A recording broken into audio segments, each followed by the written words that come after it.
Hello students, welcome to my channel Prajapati NCERT doubts. Students, आज का जो हमारा वीडियो है ये क्लास सिक्स के जो हिस्ट्री का है, चैप्टर फर्स्ट का पार्ट सेकंड है। अगर आपने पार्ट फर्स्ट नहीं देखा तो उसका लिंक डिस्क्रिप्शन में मिल जाएगा, आप वहाँ से जाकर देख सकते हैं।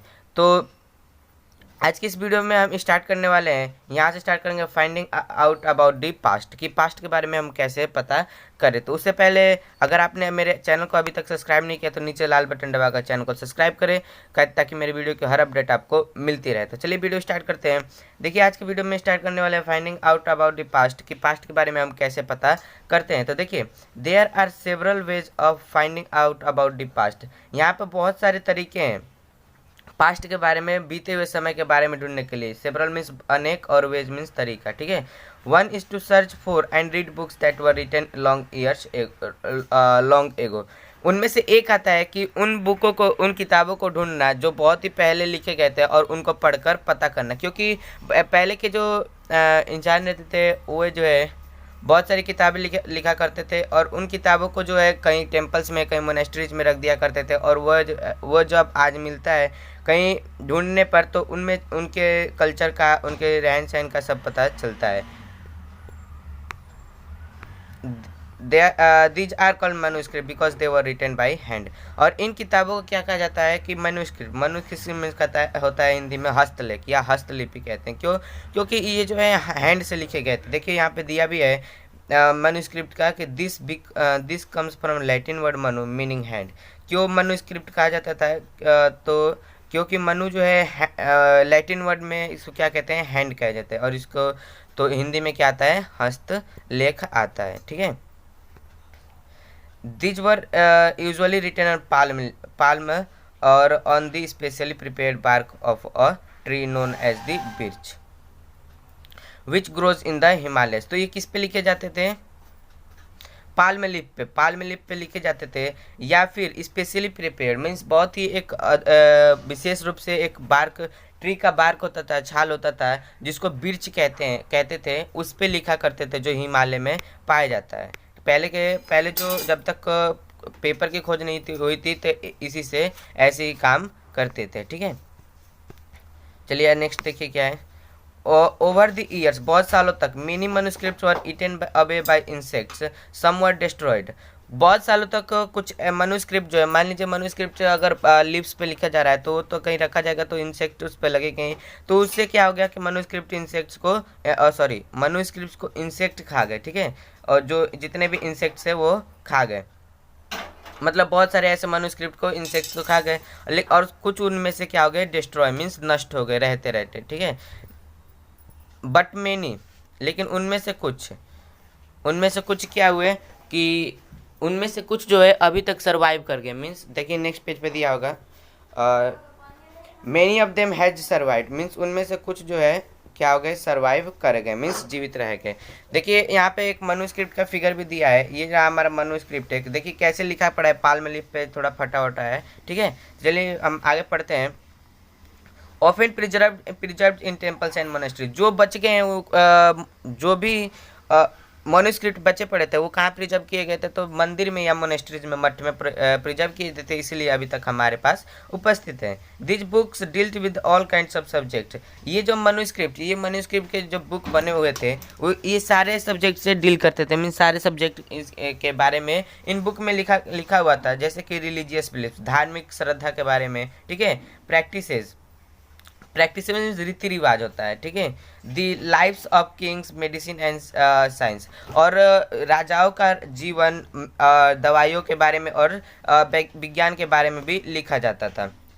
देखिए बिसाइड्स मीन्स होता है इसके सिवाय। देयर वर एपिक्स मीन्स महाकाव्य होते थे। पोएम्स मीन्स कविता। प्लेज मीन्स नाटक भी होते, लिखे जाते थे मैन्युस्क्रिप्ट में। Many of this were written in Sanskrit, इनमें से बहुत से ऐसे थे जो संस्कृत में लिखे जाते थे।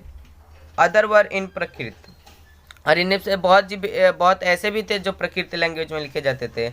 Languages use by the ordinary people, प्रकृत लैंग्वेज कौन सा था, तो हर साधारण से साधारण व्यक्ति प्रकृत लैंग्वेज को यूज किया जाता था। और कुछ भी ऐसे भी मैन्युस्क्रिप्ट है जो तमिल लैंग्वेज में यूज किए जाते थे, ठीक है। चलिए नेक्स्ट पैराग्राफ पे देखते हैं। अब तो हमने मनुस्क्रिप्ट के बारे में पूरा जानकारी ले लिया कि मनुस्क्रिप्ट हाथ से लिखे जाते थे, उनका वो कौन कौन से संस्कृत में, प्राकृत और तमिल लैंग्वेज पाए जाते थे। टेम्पल में, मोनेस्ट्री में जो प्रिजर्व किए जाते थे वो सुरक्षित है, जिससे हमें अभी तक इन्फॉर्मेशन मिलता है। उनमें कैसे क्या क्या लिखे जाते थे, कोई एपिक्स होता था, कोई साइंस के बारे में, कुछ मेडिसिन के बारे में, कुछ राजाओं के बारे में होता था, और कुछ रिलीजियस बिलीफ्स और प्रैक्टिसेस के बारे में भी मनुस्क्रिप्ट लिखा जाता था। हमने यहाँ तक कंप्लीट कर लिया। अब पढ़ने वाले हम इंस्क्रिप्शन के बारे में, ठीक है। देखिए इंस्क्रिप्शन को हिंदी में कहते हैं शिलालेख। शिलालेख क्या होते हैं कि ये जो है पत्थरों पे लिखे जाते थे। पत्थरों पे लिखकर कैसे लिखे जाते थे तो उसकी हम डिटेल में अब चलिए पढ़ते हैं पैराग्राफ में। We can also study inscriptions, हम जो है शिलालेख को भी पढ़ सकते हैं। This are writings These are writings on relatively hard surface such as stone और मेटल। देखिए ये क्या होते थे, इंस्क्रिप्शन क्या होते थे। तो इंस्क्रिप्शन जो है राजाओं जो है कभी चट्टानों पे या मेटल पे जो भी लिखवा करते थे तो वो होता था इंस्क्रिप्शन होता था, ठीक है। Sometimes king got there orders, Sometimes kings got their orders inscribed so that people could see, read and obey them. कभी कभी जो है राजा कोई ऑर्डर पास करना चाहता तो इंस्क्रिप्शन करवा देता, मीन्स उस पत्थर या किसी चट्टान पे लिखवा दिया करते थे और चौराहे पे लगा दिया करते, जिससे जो है सभी लोग उसको पढ़ते थे और उसका पालन करते थे। There are other kinds of inscription such as well. देखिए इनमें से और भी प्रकार के इंस्क्रिप्शन होते थे, मीन्स और भी प्रकार के शिलालेख होते थे, जैसे where man and women including kings and queens recorded what they did. तो जिनमें जो है मैन और वुमेन, मानव और नर और मानव, वे जो है सभी चीज़ लिखा करते थे, इंस्क्रिप्शन पे लिखवाया करते थे या लिखा करते थे, जिसमें राजा और महाराजे भी अपने भी जीवनी के बारे में लिखा करते थे या लिखवाया करते थे। For example Kings often kept records of victories in battles. तो देखिए इंस्क्रिप्शन में किंग क्या लिखा करते थे, तो मान लीजिए यहाँ पे एग्जाम्पल के रूप में दिया था, जैसे कि अगर कोई भी राज्य जितना भी बैटल, जितना भी संघर्ष जीत के आए, विक्ट्री मीन्स जीतना और बैटल मीन्स संघर्ष या युद्ध जितना भी जीत के आया वो सारे इंस्क्रिप्शन पे लिखवा दिया जाता था, जिससे एक बहुत ही हमारे एक कह सकते हैं हमारे लिए एक अद्भुत स्रोत बन सकता है कि राजाओं को कि क्या करते थे, युद्ध भी क्या करते थे। तो ऐसे ऐसे इनका युद्ध किया जाते थे, इन राजाओं से युद्ध करने पे ये राजा जीता, क्योंकि आप ये जो इंक्रिप्शन है बहुत ज़्यादा देर तक टिकेंगे, क्योंकि ये पत्थर पे या मेटल पे लिखे गए और इनसे हमें अभी भी इंफॉर्मेशन बहुत ही बढ़िया मिलता है। देखिए यहाँ पे इंक्रिप्शन का फिगर भी दिया पड़ा है। An old inscription this inscription dates to about 2250 years ago and was found in, कहाँ पे फाउंड किया गया है, कंदहार, प्रेजेंट डे अफगानिस्तान में फाउंड किया गया था, ठीक है। It was written on the orders of a ruler named Ashoka, Ashok के नेम पे लिखा गया था, ठीक है। अशोक जो है बहुत ही शिलालेख करवाया करते थे। You will read about him chapter 8। देखिए इनके बारे में क्या किया गया है कि अशोक के बारे में तुम चैप्टर 8 में पढ़ोगे। When and wear anything you use script consist of letters kinds.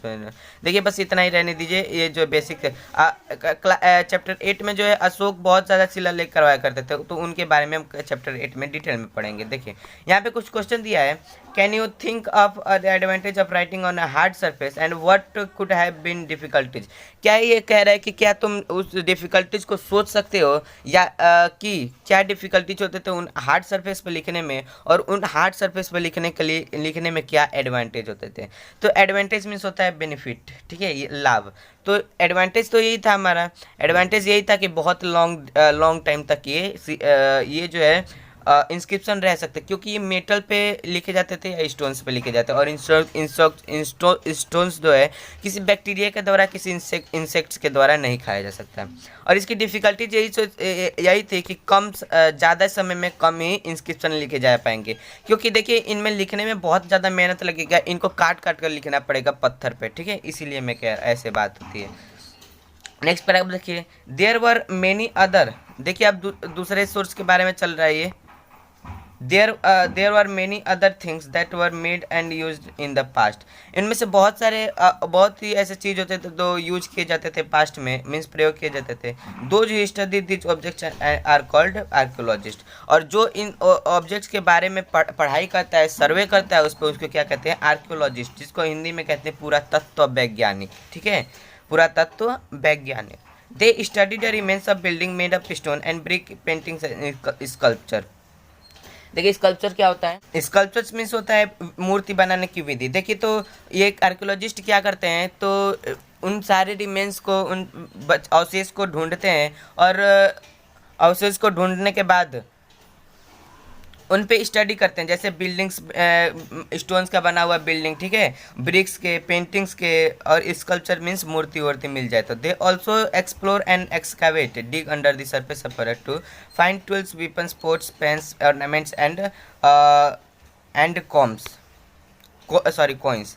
तो देखिए वो क्या करते थे, वे जो है क्या करते हैं आर्कियोलॉजिस्ट, वो एक्सप्लोर करते हैं मीन्स खोज करते हैं, एंड एक्सकावेट मीन्स डिग करते हैं, ज़मीन के अंदर डिग करते हैं, खुदाई करते हैं, और जो भी उन्हें मिलता है, देखिए जैसे पता फाइंड करते हैं टूल्स की, कहीं औजार मिल गया, कहीं हथियार मिल गया, कहीं मिट्टी के बर्तन मिल गए, कहीं पेन मिल गए, कहीं गहने मिल गया, कहीं कॉइन मिल गए, तो वे जो इस पर फिर सर्वे करेंगे, सर्वे करके उनका डेट पता करेंगे, पीरियड पता करेंगे, फिर पता करेंगे कौन से राजा का ये समय था, उस पर क्या लिखा पड़ा है, कौन पे इस वेपन्स के अकॉर्डिंग कैसे कैसे काम किए गए हैं, तो वो सारे सर्वे कौन करता है, तो आर्कियोलॉजिस्ट करता है, और इसके अकॉर्डिंग वो डेट पता करते हैं, ठीक है। सम ऑफ दिस ऑब्जेक्ट्स में be made up of stone, other of banks, baked clay और मेटल। इनमें से कुछ ऑब्जेक्ट ऐसे भी थे जो स्टोन्स के, पत्थर के बने हो, कुछ ऐसे थे जो हड्डियों के बने हो, कुछ ऐसे भी थे जो बेक्ड क्ले, क्ले मीन्स गीली मिट्टी, बेक्ड मीन्स पके हुए मिट्टी का बना हो, और कुछ ऐसे भी थे जो मेटल्स के बने हुए थे।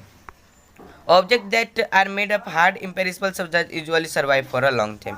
जो ऑब्जेक्ट हार्ड मीन्स बहुत ही कठोर सब्सटेंस, या इम्पेरिसिबल, इम्पेरिसिबल मीन्स होता है नॉट टूटने योग्य सब्सटेंस पे लिखे गए हो या रहे हो तो लंग समय तक सर्वाइव कर सकते हैं। चलिए नेक्स्ट पेज पे चलते हैं, क्या है आर्कियोलॉजिस्ट के बारे में दिया। Archaeologist also took for bones of animals, birds and fish to find out what people ate in the past. देखिए आर्कियोलॉजिस्ट उस पर भी सर्व करते हैं, मान लीजिए कहीं हड्डी मिल गया जानवरों का, या कहीं मछली का, कहीं बर्ड का हड्डी मिल गया, तो उस पर भी सर्वे करते हैं, ये पता करने के लिए लोग पहले के ज़माने में क्या खाते थे। आर्कियोलॉजिस्ट बहुत गहराई में जाकर सब पता करते हैं। Plants remain survive far more rarely if seeds of grains और pieces wood have been burnt, they survive in a charred form. देखिए क्या कह रहे हैं कि प्लांट्स जो है बहुत ही रेयर केस में सर्वाइव करते थे। सर्वाइव मीन्स जीवित रहना, अस्तित्व में पाए जाते हैं बहुत ही रेयर केस में पहले के प्लांट्स। और क्या होते थे, और अगर सीड्स जल जाते हैं तो किस फॉर्म में पाए जाते हैं, सीड्स अब जल जाते हैं तो क्या पाए जाते हैं, दे सर्वाइव इन चैरेट फॉर्म, मीन्स वो चैरेट फॉर्म में, मीन्स एक जगह इकट्ठा होकर पाए जाते हैं, ठीक है। Do you think cloth is found frequently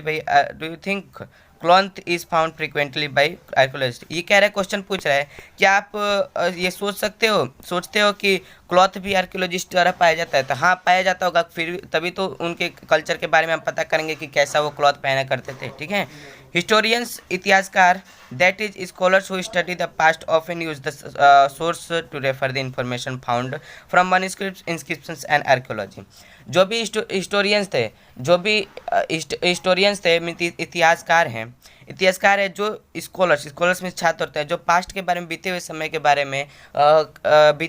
के बारे में काम करते हैं, वो जो सोर्स वर्ड का किस लिए यूज करते हैं, तो इन्फॉर्मेशन के लिए यूज करते हैं। जो भी सूचना उनको प्राप्त होती है मैन्युस्क्रिप्ट से, इंस्क्रिप्शन से और आर्कियोलॉजी से, उसके लिए क्या यूज करते हैं वर्ड, तो वो वर्ड यूज करते हैं सोर्स, ठीक है।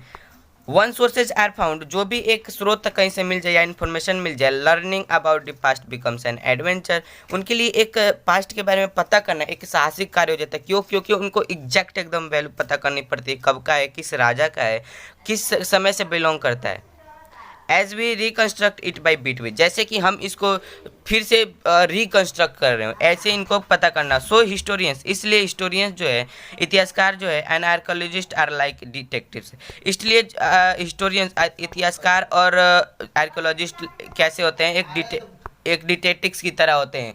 कैसे होते हैं? एक डिटेक्टिव्स की तरह। डिटेक्टिव मीन्स होता है पता करने वाले या खोज करने वाले की तरह होते हैं, ठीक है। Who use all these sources like clues to find out past, जो इन सभी चीज़ों को, क्लूज को लेकर हमारे पास्ट की खोज करने में लगे रहते हैं। वन पास्ट और मेनी। इसमें क्या क्वेश्चन पूछ रहा है कि एक ही पास्ट है, एक ही लोग का पास्ट है या बहुत सारे लोगों का पास्ट है। Did you notice the title of this book our past? क्या तुमने इस बुक का टाइटल को नोटिस किया, मीन्स ध्यान दिया? इस बुक के टाइटल पे क्या लिखा पड़ा है? टाइटल है आवर पास्ट, हमारे अतीत। We have used the word past in plural to draw. देखिए ये क्या कह रहा है कि हमने जो वर्ड पास्ट है, पास्ट के वर्ड को प्लूरल में यूज किया है, पास्ट से यूज किया है, इसलिए यूज किया to draw attention to the fact that the past was different for different groups of people. इस फैक्ट को बताने के लिए, इस फैक्ट पर ध्यान दिलाने के लिए कि एक लोगों के लिए अतीत, बीता हुआ समय के लिए, मीन्स पहले के जो लोग थे कि कोई भी व्यक्ति किसी एक के अकॉर्डिंग नहीं चलता था। हर व्यक्ति का अपना अलग अलग रहन सहन था, हर व्यक्ति का अपना अलग अलग कल्चर था और हर व्यक्ति अपने अपने तरीके से रहते थे। इसलिए जो है पास्ट यूज ना करके पास्ट यूज किया गया है, क्योंकि हर व्यक्ति का अपना अलग अलग नज़रिया था जीने का। For example the lives of herders और farmers were different from those of the kings and queens. Example के तौर पे हम ले सकते हैं कि अगर देखिए तो अगर हर्डर्स का एक लाइफ देखिए, एक हर्डर चरवाहे का लाइफ देखिए और एक फार्मर का लाइफ देखिए, तो वो क्या होगा? अलग होगा, अपने हिसाब से उनका अलग होगा। क्यों? क्योंकि चरवाहा जो है हमेशा गाय भैंस को चराएगा, हमेशा काम उसी में भिड़ा रहेगा, और फार्मर जो है हमेशा एक ही काम करेगा। क्या करेगा? तो कि खेती में जुड़ा रहेगा। The lives of merchants were different from those of craft person and so on. और ऐसे ही मर्चेंट्स का लाइफ, मर्चेंट व्यापारियों का लाइफ जो है उनसे किनसे अलग होगा? तो क्राफ्ट पर्सन मीन्स कारीगरों से अलग होगा। और ऐसे ही बहुत सारे, मान लीजिए हम एक राजा का जीवनी किससे अलग हो सकता है? तो एक ऑर्डिनरी पीपल से बहुत ही ज़्यादा अलग हो सकता है। Also as it should even true, people follow different practice and custom in different parts. ये आज के लिए भी सत्य है कि लोग जो है अलग अलग कास्ट के अलग अलग कस्टम और अलग अलग रीति रिवाज को पालन करते हैं, जो अलग अलग कंट्री में होते हैं। ठीक है। For example, today most of the people living in Andaman Islands get their own food by fishing, hunting and collecting forest produce. Example के तौर पर जैसे कि हम ले सकते हैं, जो भी आदमी अंडमान एंड निकोबार आइलैंड में रहता हो तो वह कैसे अपना फूड को गेन करता है? तो या तो फिशिंग से गेन करता है, फिश को मारकर, या हंटिंग शिकार करके लेता है, ठीक है, या शिकार करके लेता है, या कलेक्टिंग फॉरेस्ट प्रोड्यूस, या तो फॉरेस्ट के प्रोड्यूस को, फॉरेस्ट में जो भी उत्पन्न होता है उन सारे प्रोड्यूस को इकट्ठा करके अपना लेता है। By contrast most people living in cities depend on others for supplies of food. इसी के विरुद्ध में अगर हम देखें तो जो शहर में लोग रहते हैं वो क्या करते हैं? दूसरों पर डिपेंड होते हैं अपने भोजन के लिए। कैसे होते हैं? तो अगर मान लीजिए राशन वाला राशन ना लाए तो ऑर्डिनरी पीपल के पास ना पहुँचे, तो ये होता है dependent of supplies of food. देखिए सप्लाईज के फूड के सप्लाईज की वजह से क्या होता है? दूसरे के ऊपर डिपेंड रहते हैं शहर में अगर देखा जाता है, और यहीं अगर अंडमान एंड निकोबार में देख रहे हैं तो अपना इंडिपेंडेंट है। Differences such as this existed in the past as well. और इसी प्रकार का अंतर, इसी प्रकार का डिफरेंस जो है हमारे अतीत में भी, हमारे बीते हुए समय में भी रहता था।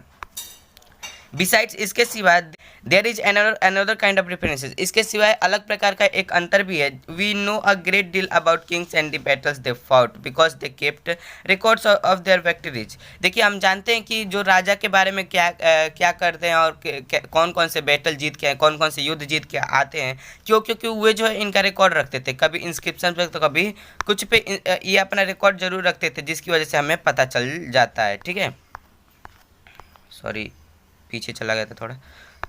जनरली प्रायः ordinary people such as hunters, fishing, folk gatherers, farmers और herders did not keep record of what they did.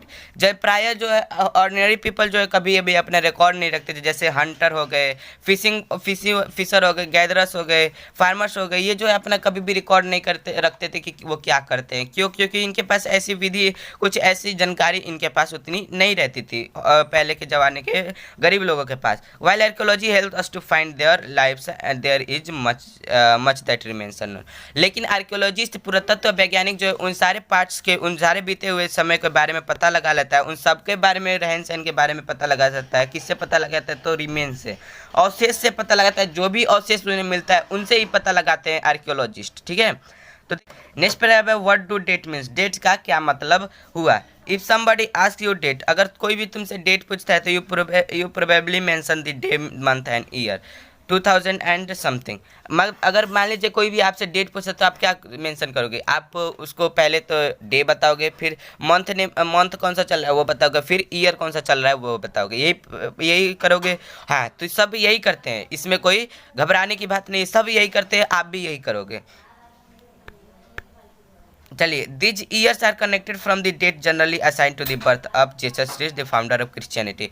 और देखिए, अगर मैं कहूँ कि ये जो है इस साल कब से, मैं पूछूं कि इस साल कब से स्टार्ट हुआ, 2000 आ गया तो ये स्टार्ट कब से हुआ था, मान लीजिए मैं कह, तो आप सबसे 1 से स्टार्ट होगा, जब भी तो 2000 हुआ होगा। तो देखिए, इसीलिए कह रहा है कि जितना भी हमारा डेट है वो Jesus Christ means Isa Masih के जन्म से रिलेट करता है, मीन्स जुड़ा हुआ है। कैसे जुड़ा हुआ है कि ईसा मसीह के जन्म से ही हमारा डेट जो है काउंट होते हैं, उससे पहले क्या काउंट होते हैं। चलिए आगे पढ़ते हैं।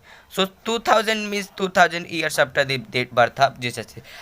इसलिए अगर मैं 2020 कह रहा हूँ या 2000 कह रहा हूँ तो ईसा मसीह के डेट बर्थ के 2000 साल का बाद का समय मैं कह रहा हूँ, ठीक है। Dates before the birth of Jesus are counted backwards and usually the letters BC before Christ एडेनन।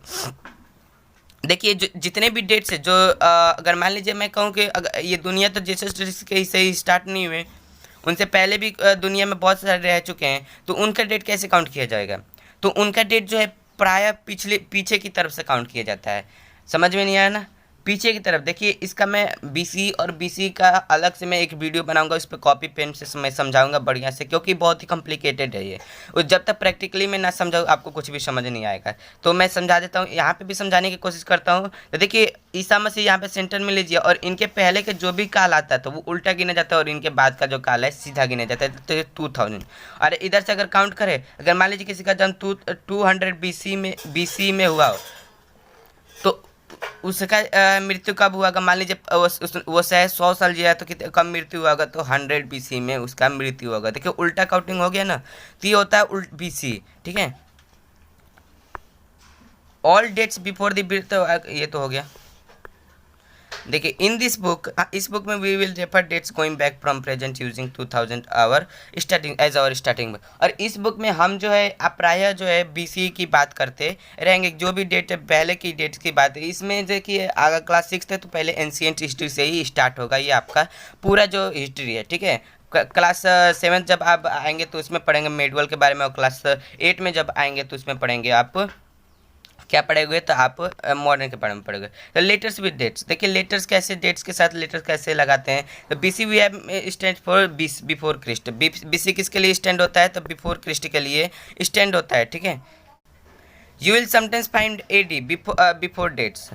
This stands for 2 letters Latin word Anno Domini meaning in the year of the Lord Christ. So 2005 can also be written as AD 2005। देखिए, प्राय जो है AD हम use करते हैं, तो AD जो कि किन वर्ड से होता है? 2 वर्ड से यूज होता है। जिसको लैटिन वर्ड है जिसको एनो डोमिनी कहते हैं, और इसका मतलब ये होता है कि जीसस क्राइस्ट के बर्थ के बाद का समय। इसलिए अगर मान लीजिए हम 2005 कहना तो हम क्या कर सकते हैं? AD 2005 भी कह सकते हैं। ये कहीं का गलत वर्ड नहीं है, बिल्कुल सही, राइट और एकदम परफेक्ट वर्ड होगा। समटाइम्स कभी कभी C is used instead of AD and BC is used instead of BC। The letter C stand for common era and BC stand for before common era. देखिए, कभी कभी जो है AD की जगह पे हम क्या यूज करते हैं? तो C यूज करते हैं, ठीक है, और BC की जगह पे BC यूज करते हैं। क्यों यूज करते हैं? तो ये इनका मतलब होता है, C का मतलब होता है कॉमन एरा और BC का मतलब है before common era. We use this terms because the Christian era is now used in most countries of the world. हम इन का यूज इसलिए करते हैं क्योंकि आज के जीवन में मॉडर्न में बहुत ही सारे कंट्री में, लगभग सारे कंट्रीज में क्या यूज किया जाता है? तो इनका जीसस क्राइस्ट का ही यूज किया जाता है, ठीक है। In India we began using this form dating from about 200 years ago. भारत में जीसस क्राइस्ट के जन्म के अकॉर्डिंग जो डेट निर्धारण का तरीका होता है, जो AD में काउंट किया जाता है, वो आज से लगभग 200 वर्ष पहले स्टार्ट हुआ था। एंड समटाइम्स और कभी कभी the latest BP meaning before present and are use. कभी कभी हम BC की जगह पे क्या यूज करते हैं? BP भी यूज करते हैं, जिसका मतलब होता है बिफोर प्रेजेंट है। देखिए, एक एल्सेवियर कुछ दिया पड़ा है, इसको पढ़ते हैं हम। We have seen that inscription are written on hard surface. हमने देखा कि इंस्क्रिप्शन जो क्या होते हैं हार्ड सरफेस पे यूज लिखे जाते हैं। Many of this were written several hundred of years ago. इनमें से बहुत ऐसे होंगे जो सैकड़ों साल पहले लिखे गए होंगे। ऑल इंस्क्रिप्शंस, इनमें से contain both inscript and language. जितने भी इंस्क्रिप्शन है, ये जो स्क्रिप्ट मीन्स लेख और लैंग्वेज, भाषा का जरूर यूज किया होगा, क्योंकि बिना भाषा का तो लेख होगा नहीं, तो भाषा जरूर यूज हुआ होगा। Language which are use as well as script have change over time. तो जो भी भाषा और स्क्रिप्ट लिखा जाता है वो समय के अकॉर्डिंग क्या होता था, चेंज होता रहता था। देखिए कैसे चेंज होता था। So how do scholars understand what were written. तो इसलिए स्कॉलर कैसे पहचाने कि क्या लिखा होता था। This can be done to a process of decipherment. तो ये किससे, इस कौन से प्रोसेस से पता किया जाता था, तो डेसिफरमेंट, हिंदी में इसको कहते हैं स्पष्टीकरण। तो देखिए कैसे, अब आगे पढ़ते हैं।